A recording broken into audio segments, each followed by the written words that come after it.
സുബ്ഹാനഹു വ തആല പരിശുദ്ധ ഖുർആനിലൂടെ പറയുന്നു, നിങ്ങൾ എന്നോട് ചോദിച്ചോളൂ, ഞാൻ ഉത്തരം നൽകും. അല്ലാഹു തആല എന്നോട് ചോദിച്ചോളൂ, ഞാൻ ഉത്തരം നൽകാമെന്ന് അല്ലാഹു തആല പറയും.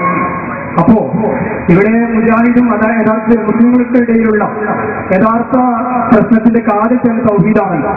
അപ്പൊ യഥാർത്ഥത്തിൽ അല്ലാഹുവിലേക്ക് ചോദിച്ചുകൊണ്ട് ഈ മഹാന്മാരായ ആളുകളിൽ ചോദിക്കുന്ന സംശയം ഒഴിവാക്കിക്കൊണ്ട് അല്ലാഹുവിനോട് മാത്രം ചോദിക്കുക എന്നതിലേക്ക് മടങ്ങിയ ഇവിടെ ഈ മുസ്ലിങ്ങൾ തമ്മിലുള്ള ഈ വലിയൊരു വൈവിധ്യം അല്ലെങ്കിൽ വൈരുദ്ധ്യം, ഈ പ്രശ്നങ്ങളും ഇത്തരം കോലാഹലങ്ങളൊക്കെ ഒഴിവാക്കിക്കൂടെ എന്ന് ചോദ്യം അള്ളാഹിനോട് ചോദിച്ചാൽ മതി. കാരണം പൊതുവെ അസ്തജിബിലക്കും എന്നോട് ചോദിക്കാൻ അള്ളാഹു പറഞ്ഞിട്ടുണ്ട്. എല്ലാ വിഷയം അള്ളാഹിനോട് ചോദിച്ചാൽ പോരെ എന്നുള്ള ചോദ്യം ഈ ചെയ്തിക്കാൻ ചോദിക്കണം.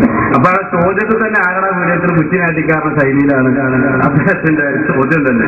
ഏതായിരുന്നാലും സാധാരണക്കാരെ തെറ്റിദ്ധരിപ്പിക്കുകയും സമൂഹത്തിൽ ചെറുക്കാരോപണം നടത്തുകയും ചെയ്യുന്ന, അതിനുവേണ്ടി ദുരുപയോഗം ചെയ്യുന്ന ഒരു സൂക്തമാണ്.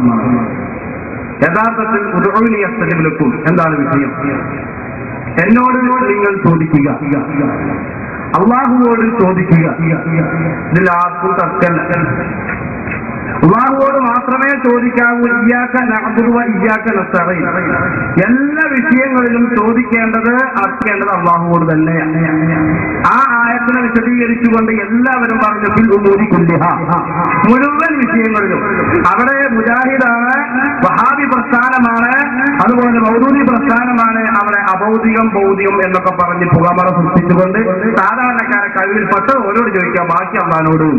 സുന്നികൾ പറയുന്നത് ഫിൽ ഉമൂരി കുല്ലിഹാ, എല്ലാ വിഷയവും ഇദാ സഅൽത ഫസ്അലില്ലാ, അള്ളാഹുവോട് ചോദിക്കണം. ഒരു ഹദീസിൽ കാണാം ഹത്താ യസ്അലുൽ മിൽഹ, വരെ.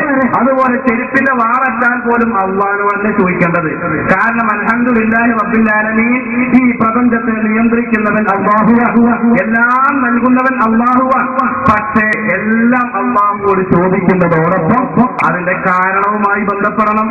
നാം അള്ളാഹുവോട് ചക്ക ചോദിക്കുന്നു, പക്ഷേ ചക്ക ചോദിച്ച് ഇങ്ങനെ വായ കാണിച്ചിരുന്നാൽ ഒരു ചുളം വായിച്ചിട്ടില്ല. ഇന്നേ വരെ നേരിട്ട് അള്ളാഹു ഒരു വച്ച് നിങ്ങളുടെ തൊള്ളയിൽ വായിലേക്ക് വെച്ചു വന്നിട്ടില്ല. നേരെ മറിച്ച് അല്ലാഹു തആലയുടെ അനുഗ്രഹങ്ങൾ ഈ ഭൂമി ലോകത്ത് വർഷിക്കാൻ ഒരുപാട് മാധ്യമങ്ങളുണ്ട്. അത് ഭൗതികമായ മാധ്യമങ്ങളുണ്ട്, അഭൗതികമായ മാധ്യമങ്ങളുണ്ട്.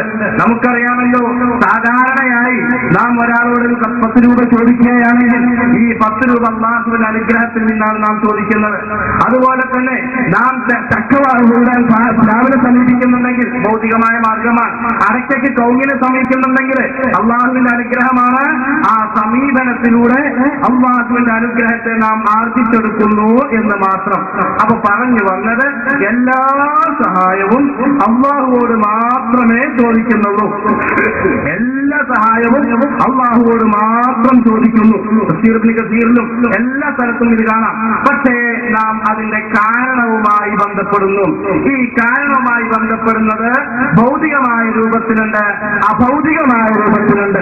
ഭൗതികമായ രൂപത്തിലുള്ള സാധാരണക്കാരോട് നാം ചോദിക്കുന്ന നമുക്കൊക്കെ അറിയാം. അഭൗതികമായ രൂപത്തിലൂടെ നിന്ന സഹായാർത്ഥനയാണ് നേരത്തെ സാദിഖ് സഖാഫിയോട് ഓർമ്മിപ്പിച്ച ബഹുമാനപ്പെട്ട സുലൈമാൻ നബി അലൈഹി ഇസ്ലാമിന്റെ സംഭവം, ബഹുമാനപ്പെട്ട മൂസാ നബി അലൈഹി ഇസ്ലാമിനോട് മഴ വർഷിക്കാൻ വേണ്ടി അപേക്ഷിച്ച സംഭവം ഒരുപാട് വിശുദ്ധ ഖുർആനിൽ തന്നെയുണ്ട്.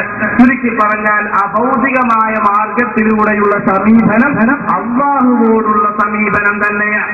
അതുകൊണ്ടാണ് നബി തങ്ങൾ മുഅ്ജിസത്തിലൂടെ സഹായിച്ചപ്പോ നബി തങ്ങൾ പറയുന്നു, ഇന്നമാ അന ഖാസിമു, ഞാൻ ഓഹരി ചെയ്യുന്നവനാണ്, വല്ലാഹു യുഅതി, അല്ലാഹുവാണ് നൽകുന്നവൻ എന്ന് പറയാൻ കാരണം. പിന്നെ നിങ്ങൾ ചിന്തിക്കുക, അഭൗതികമായ വിഷയങ്ങൾക്ക് അല്ലാഹുവിനെ മാത്രമേ സമീപിക്കാവൂ എന്നൊക്കെ പറയുന്ന ആളുകൾ 5 വക്ത് നിസ്കരിക്കുന്നുണ്ട്. ഈ 5 വക്ത് നിസ്കാരം വഫാത്തായി പോയ ബർസഖിയായ ലോകത്തുള്ള മൂസാ നബി അലൈഹി ഇസ്ലാമിൽ നിന്നും കരസ്ഥമായ ജീവിതകാലത്ത് നബി തങ്ങൾക്ക് കിട്ടിയ ആ ഒരു ആനുകൂല്യം പറ്റിക്കൊണ്ടാണ് അഭൗതിക മാർഗത്തിലൂടെ സമീപിക്കാൻ പാടില്ല എന്ന് പറഞ്ഞ് ആ സംഭവത്തെ ശിർക്കുവൽക്കരിക്കുന്ന രൂപത്തിലുള്ള സമീപനം എന്ന് ചോദ്യകർത്താവിലേക്കും അല്ല